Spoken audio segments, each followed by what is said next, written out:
in association with Mutual Funds. सही है।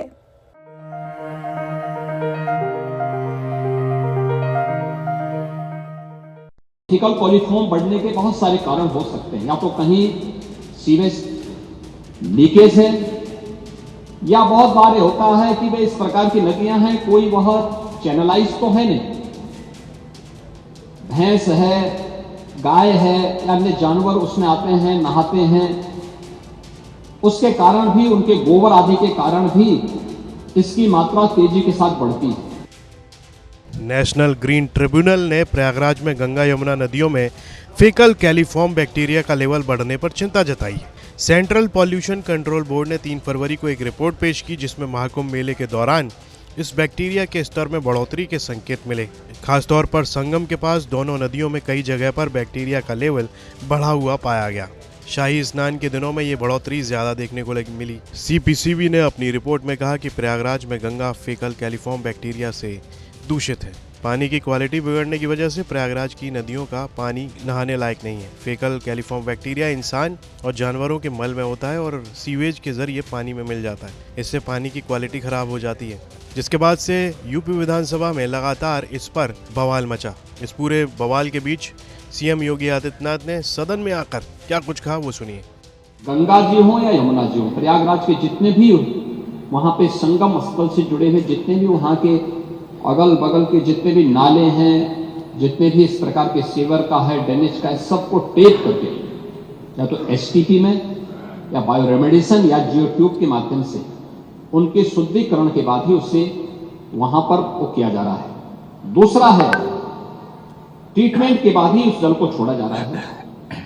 जल की शुद्धता के जो मानक होते हैं वह 2 स्तर पर जांची जाती है। एक तो BOD स्तर पर, बायोलॉजिकल ऑक्सीजन डिमांड के रूप में, और दूसरा DO के रूप में, डिजॉल्व ऑक्सीजन के रूप में। और इन दोनों के मानक निर्धारित हैं, जिसमें BOD 3 या उससे कम होना चाहिए और DO जो डिजॉल्व ऑक्सीजन की मात्रा है वो 5 से अधिक होनी चाहिए। जल में स्नान करने के लिए जल की जो मात्रा होती है उसमें ये मात्रा इस रूप में होनी चाहिए। और मुझे बताते हुए यहाँ पर मैं आपको बताना चाहता हूँ कि उत्तर प्रदेश जो पॉल्यूशन कंट्रोल बोर्ड है वो लगातार वहाँ पे जल की मॉनिटरिंग करता है, उसकी गुणवत्ता को बनाए रखने के लिए कार्य कर रहा है।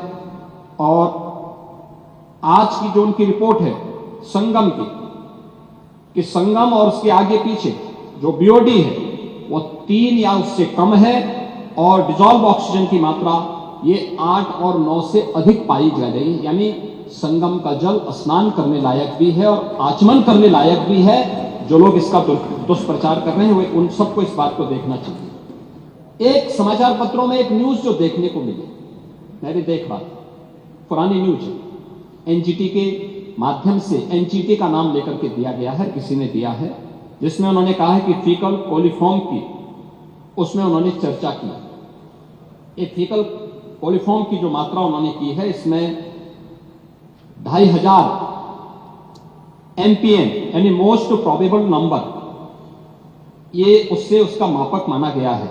इससे कम होनी चाहिए 100 ml में, 100 मिलीलीटर में। और इसके जो अलग अलग नमूने लिए गए फीकल कोलिफॉर्म के लिए, फीकल कोलिफॉर्म बढ़ने के बहुत सारे कारण हो सकते हैं। या तो कहीं सीवेज लीकेज है, या बहुत बार होता है कि वे इस प्रकार की नदियां हैं, कोई वह चैनलाइज तो है नहीं, भैंस है, गाय है या अन्य जानवर उसमें आते हैं, नहाते हैं, उसके कारण भी, उनके गोबर आदि के कारण भी इसकी मात्रा तेजी के साथ बढ़ती है। लेकिन प्रयागराज के संदर्भ में जो मैं आपको स्पष्ट करना चाहूंगा कि 12, 16, 20, 25, 30 जनवरी, 5, 10 और 13 फरवरी को जो सैंपल के परीक्षण लिए गए हैं उसमें संगम नोच पर फीकल कोलिफॉर्म की मात्रा मानक के अनुरूप पाई गई है। ये Uttar Pradesh pollution control board का है, जो 2500 MPN प्रति 100 ml से ये कम पाई गई है। इसका मतलब जो दुष्प्रचार कर रहे हैं केवल कुंभ महाकुंभ को बदनाम करने की साजिश का हिस्सा है। और केंद्रीय प्रदूषण नियंत्रण बोर्ड ने भी, जिनके नाम पर खबर है, उन्होंने भी 12, 13 एवं 15 जनवरी की रिपोर्ट में इसकी मात्रा को 2000 या उससे कम पाया, यानी 2500 से कम ही पाया है। यह भी इसमें मैं आपको स्पष्ट करना चाहता हूं।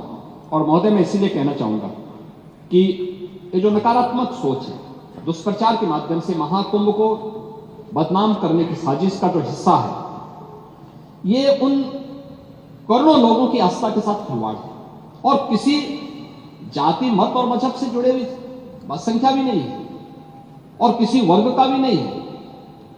इसमें गांव में एक सामान्य नागरिक भी आ रहा है, देश का बड़ा उद्योगपति भी आ रहा है, देश की महामहिम राष्ट्रपति भी आए, महामहिम उपराष्ट्रपति भी आए, माननीय प्रधानमंत्री जी भी आए, केंद्रीय मंत्रीगण आए हैं, स्पीकर साहब आए हैं लोकसभा के। हर, यानी देश और दुनिया की हर सेलिब्रिटी वहां प्रयागराज आ रही है।